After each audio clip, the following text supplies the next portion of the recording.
Now, when we look at these big projects that the government is getting into, be they PPPs, be they bilaterals between one country and another, like France, for example, what would it take for you to have a truly economy-facing budget, number one, or a state of things, for these numbers that we see being crunched into a 4.7 trillion shilling budget, for example, for you to really say that we are growing the economy?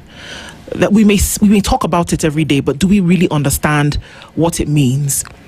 What would the numbers that are crunched in Treasury from the 30th of August until the 30th of April actually mean for you to now say, this is where we need money, this is where we are going to put it, appropriations, and this is where we are going to get it from?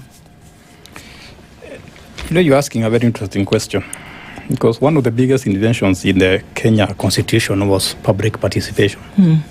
So when the Treasury, Mandarins and others are making the budget, they always call for public participation. But we participate. Or do they take the participation into consideration? So I am from the University of Nairobi, and I don't think I've had a discussion with the Treasury when they're making the business. They have not called my faculty and said, this is our budget, what is your comments? Okay. They assume that we are going to participate. So because Kenyans don't participate in budget making and in other political processes, the other people make the budget for them. And one of the outcome of that is we lose sense of reality. That's why you find people demonstrating on the street and say, how did you put this tax here? How did you put this and this?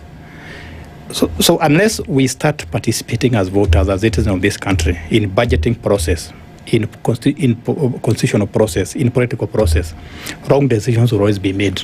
Because remember, politicians have their vested interest. Like now, if you look at all these big budgets that you are seeing, all these big numbers you are seeing, somebody has 2027 in mind. There's no question. Nobody will say that. But we know that 2027 is somewhere at the back of somebody's mind. So if we have to come up with good budgets, you have to come up with good political policies, then we must see beyond the politics, beyond 2027, beyond 2032. If we can transcend politics, then we can now say we are economy facing. But I've always insisted we are too much politics facing.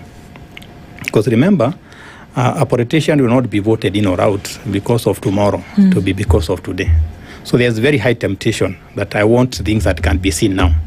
And that is why you find, at the end of the day, politicians like tangible projects, things that we can see. Yes. See, if I'm sick or if I'm been healed because of going to hospital, nobody knows. If I have a PhD, nobody knows if I walk on the streets of Nairobi. But people will see the roads, the highways, the expressway, the buildings, and say, this guy is doing very well. So that's why if we stop seeing things through the eyes of politics and see through economic reality, I'm sure we are going to come up with budgets that take care of common mwananchi, take care of everybody, and are intergenerational. But as long as we are braided by politics, we cannot